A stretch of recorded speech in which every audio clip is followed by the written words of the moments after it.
Perkenalkan, saya Rizky Nugraha dari tim Syariah Award. Umur saya 25 tahun. Saya asli dari Banjar, Jawa Barat. Saya bergabung di sini kurang lebih sudah 3 tahun. 3 tahun lebih sebagai bisnis konsultan atau lebih tepatnya telemarketing. Masuk itu kalau nggak salah bulan Agustus tahun 2018. Dulu sebelum di Syariah Award saya pernah di properti, pernah juga punya bisnis sendiri, pernah juga di digital, jadi jualan online.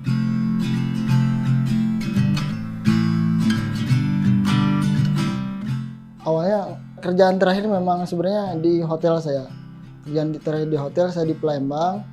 Nah, waktu itu saya udah gak betah di Palembang, akhirnya saya putuskan untuk pulang lagi ke Bogor. Alhamdulillah. Nah, ada lowongan itu, akhirnya saya coba masuk aja.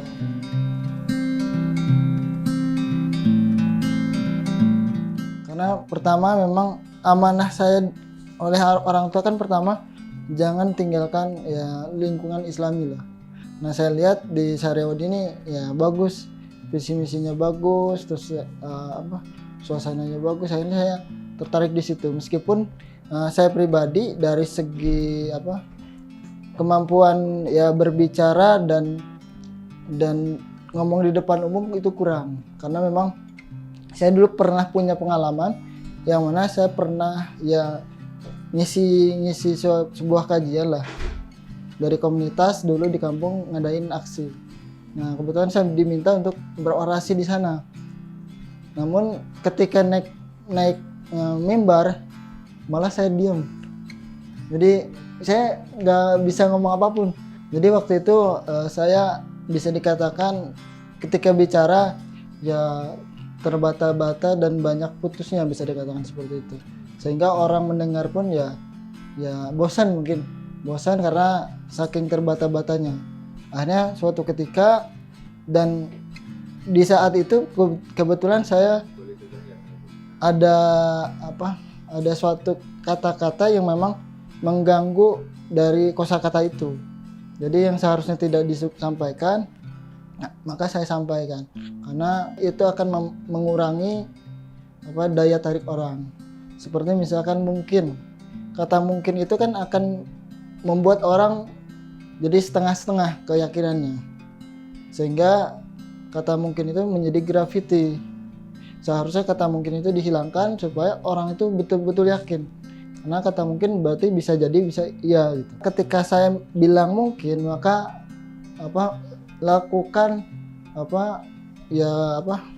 hukuman ke diri saya sendiri. Dan waktu itu ya teman-teman sambil ya ibaratnya sebagai hakim lah, sebagai panitia. Jadi ada kata mungkin saya muncul gitu, sampai alhamdulillah kata mungkin itu hilang. Pernah dilatih untuk cara berbicara cepat gitu, berbicara cepat agar kita berpikir, kan kadang orang bertanya kan perlu pemikiran cepat, langsung jawab. Nah, kita pun dilatih seperti itu. Kita memang sudah biasa menelepon, jadi sambil berlatih di sana.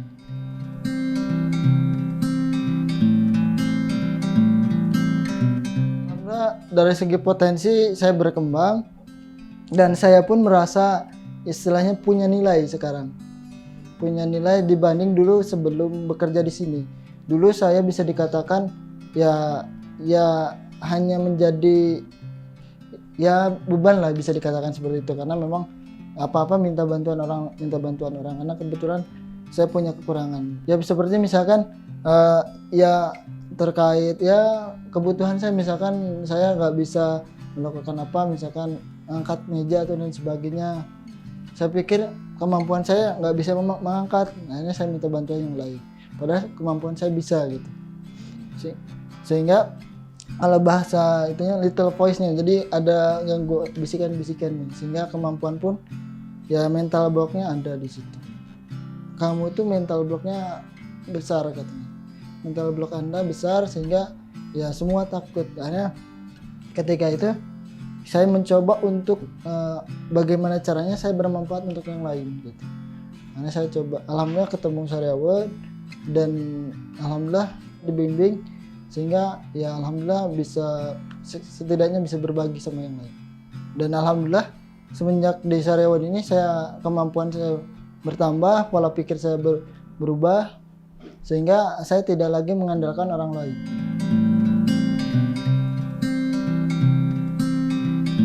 Sebenarnya Lebaran itu momen yang cukup saya tunggu. Kenapa? Karena memang orang tua kan di kampung belum biasa dibelikan baju Lebaran dan sebagainya. Saya kemarin datang ke situ, saya minta silakan ngambil sendiri gitu. Masuk ke mall terus silakan ngambil sendiri. Kata orang tua, ini kemahalan gitu. Nggak apa-apa, ambil aja gitu. Nggak usah yang lihat nilainya gitu, ambil aja. Alhamdulillah ya ada kebahagiaan yang membuat saya ya cukup bahagia gitu di sana, karena melihat orang tua ya senang. Bahkan ketika hari Lebaran pun mereka sambil ejek antara ibu saya ke bapak saya ke adik saya, saking senangnya mereka gitu.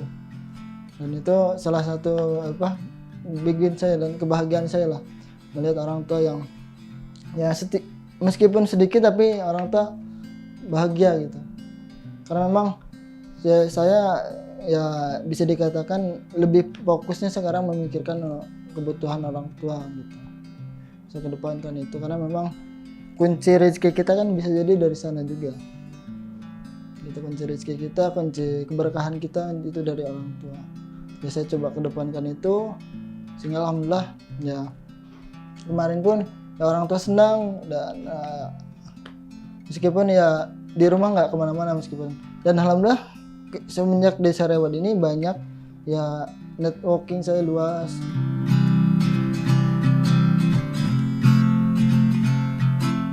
Kalau pengalaman sebelumnya bisa dikatakan itu hanya ilmu ya satu bidang saja, yang mana ya hanya itu aja lah. Jadi tidak terlalu ya, hanya bisa dikatakan pengalaman itu bisa hilang nantinya. Namun ketika di Sariawan ini alhamdulillah saya banyak ilmu, banyak pengetahuan, bahkan ya standar saya pun sudah menjadi, bisa dikatakan dari standar kebersihannya pun menjadi naik, kerapihan pun naik. Seperti halnya saya coba pergi ke sebuah kafe, saya tanya ke manajernya, ke bosnya, Pak, ini sudah dibersihkan belum? Sudah Mas. Bersih dari mana? Kata saya. Ini ada bekas puntung rokok dan kaki kucing gitu. Ini belum dibersihkan. Sudah Mas, ini sudah bersih. Nah, standar saya belum bersih di situ. Gitu. Itu artinya ya level kebersihan saya sudah meningkat. Karena saya lihat itu gak nyaman, sedangkan orang lain melihat itu nyaman gitu. Jangan mensepelekan hal yang kecil. Jadi sampai di sini tuh diperhatikan, sampai semut pun diperhatikan. Jadi ketika ada semut berarti di situ ada kotoran. Gitu. Ya, karena ketika kita menyepelekan hal kecil maka akan terjadi hal yang besar gitu nantinya. Nah, itu juga kepada diri saya alhamdulillah sudah tertanam soal itu. Dan bahkan saya sudah tidak lagi dulu kan ya bisa dikatakan saya kerjaannya mengeluh gitu. Apa-apa ngeluh. Nah, sekarang itu berbeda. Melihat orang yang mengeluh tuh saya nggak suka. Saya sekarang udah bisa dikatakan hal-hal yang ya bisa dikatakan tidak bermanfaat, kayak update status di Facebook yang hal sepele dan sebagainya sudah saya tinggalkan, karena memang ya saya ada yang jauh lebih besar lagi gitu. Dan sekarang sudah mulai saya tumbuhkan kekuatan membaca itu, terus membaca. Bahkan ketika nemu buku baru saya beli. Maka ya saya rasa itu pun menjadi bekal untuk saya nantinya. Bekal untuk saya entah itu di kehidupan keluarga atau di masyarakat. Itu sehingga ya itu sangat kuat ya, pengalaman yang lain dibandingkan itu justru lebih bermanfaat.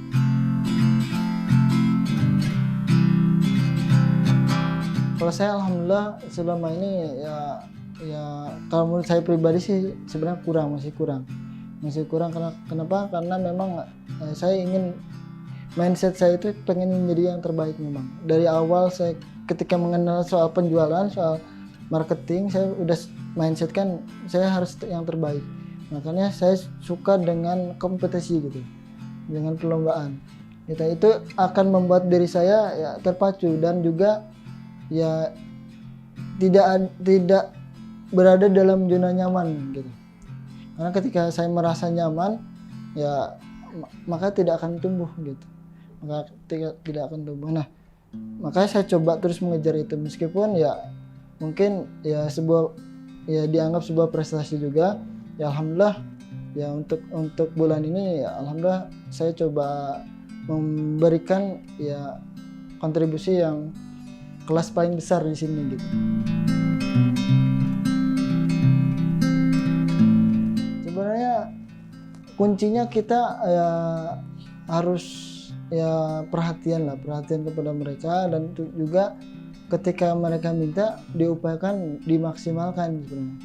Dan saya coba terapkan banyak silaturahmi, sebenarnya itu saja, seolah-olah sudah menjadi saudara gitu, sehingga beliau pun membuka peluang ke saya, mempersilahkan kalau ada yang mau nanya soal BTC kepada beliau.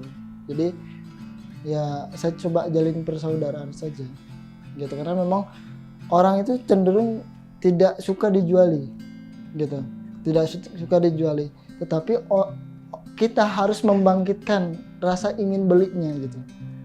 Jadi saya coba membangkitkan saja gitu.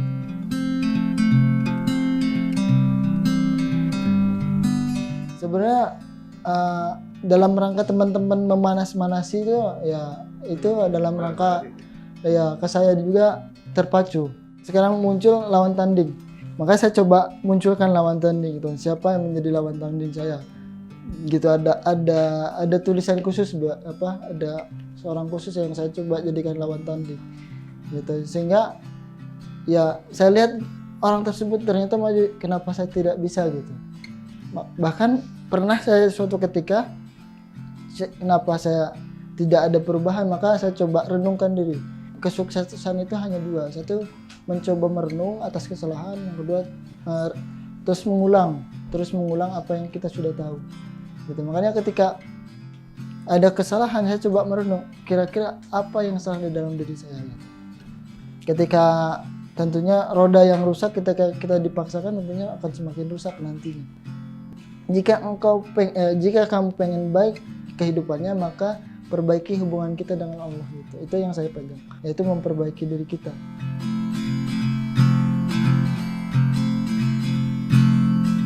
Alhamdulillah di sini kita ya diarahkan, bahkan sampai hal terkecil pun misalkan kan orang kadang menganggap buang air kecil misalkan itu menganggap bahwa hal yang sepele. Misalkan banyak orang yang bahkan kamar mandinya ya seperti kamar WC umum lah, padahal itu adalah sebuah ya hal yang kecil tapi berefek sangat besar nantinya.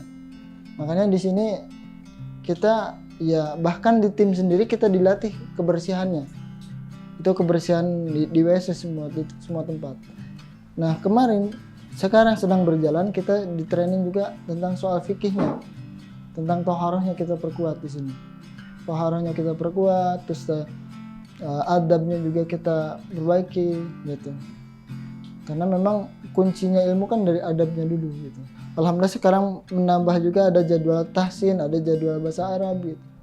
Itu dalam rangka memperbaiki hubungan kita dengan Allah. Karena ketika ikhtiar semaksimal apapun, ketika kita tidak dibarengi dengan perbaikan diri kita kepada Allah, maka akan sia-sia tentunya. Karena terkadang orang risau terkait rezeki. Rezeki itu belum tentu berupa uang. Anak yang soleh itu pun sudah cukup misalkan.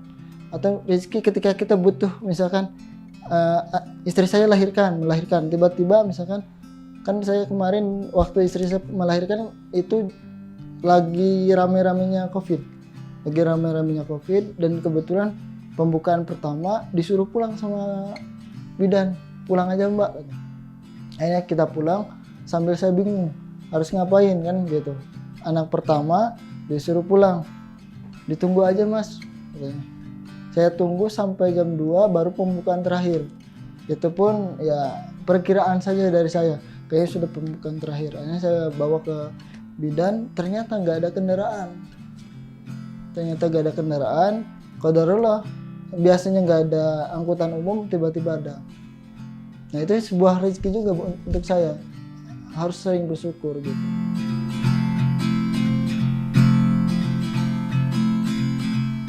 Kedepannya sedang mencetak ya, bisa dikatakan ya para leader ke depannya, ya bukan hanya di perusahaan tapi di lingkungan. Karena tentunya ketika dididik seperti ini, insya Allah saya yakin di lingkungan pun akan berefek sangat luar biasa gitu. Karena memang harus autentik gitu, harus apa yang kita berikan di sini harus sama dengan yang di rumah gitu. Nah itu pun menjadi barometer, kita harus terus menjaga itu semua, menjaga ilmu, menjaga ya apa yang diajarkan. Dan saya yakin ketika kita istiqomah dengan ilmu itu, kita akan menjadi sesuatu nantinya yang bermanfaat gitu. Entah itu bermanfaat untuk keluarga kita atau nantinya kita turunkan kepada anak kita nanti. Sekarang sudah ada kerangka, misalkan dapat ilmu dari sini, saya terapkan di rumah kerangka itu. Bahkan dalam segi hal mengeluh itu pun saya terapkan kepada istri gitu.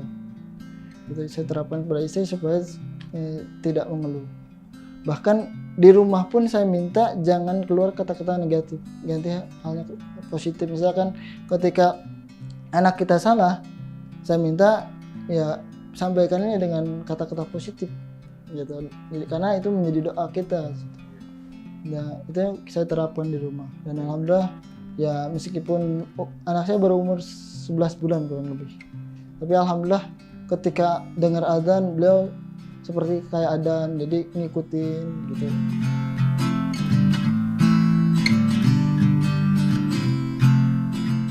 Besar. Karena memang kita berada di mana tentunya akan berpengaruh juga nantinya. Ya kalau ya kurang lebih 2 digital. Sekarang sudah mulai menyusun lagi bagaimana sih saya coba bikin usaha yang mana usaha itu bisa bermanfaat untuk saudara saya dan keluarga saya nantinya. Nah alhamdulillah dengan adanya dapat reward BTC itu ya setidaknya bisa membuka peluang pekerjaan pada saudara. Dulu saya pertama kerja itu gaji pertama per bulan itu 750.000. Karena saya punya azam, saya kalau bulan ini 750.000, kalau bisa bulan depan jadi 2 kali lipat dari itu. Ketika sudah dapat 2 kali lipat dari itu, 1,5 juta misalkan, 2 kali lipat dari itu lagi, terus dan seterusnya. Dan alhamdulillah itu benar-benar terjadi. Ketika pekerjaan pertama 750.000, kedua 1,5 juta, ada 3 juta, dan sekarang ya bisa dikatakan sudah belasan juta. Per 2 minggu. Bisa dikatakan per 2 minggu. Gitu. Nah, saya coba ciptakan lubang rezeki lainnya.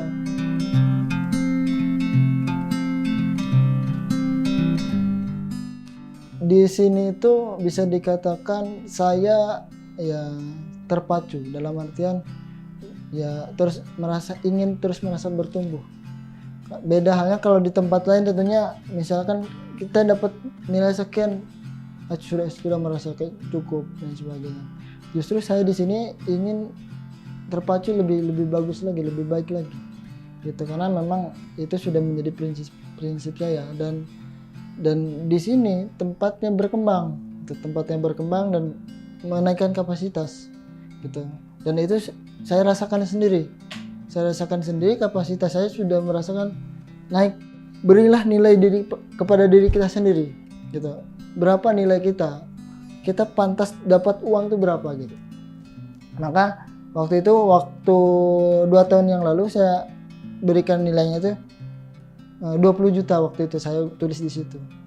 Dan insyaallah ya dapatlah segitu gitu. Nah, itulah menjadi patokan saya. bagaimana caranya saya dapat 20 juta itu sedangkan posisi saya seperti ini misalnya. Maka tentunya harus terus belajar gitu. Terus belajar. Nah, di kantor ini alhamdulillah banyak ilmu yang diajarkan.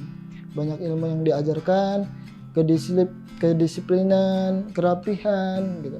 Bahkan adab dan sebagainya. Nah, saya banyak ilmu yang saya dapatkan di sini.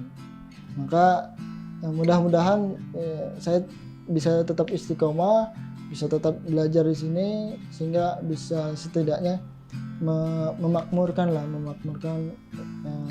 keluarga dan semuanya.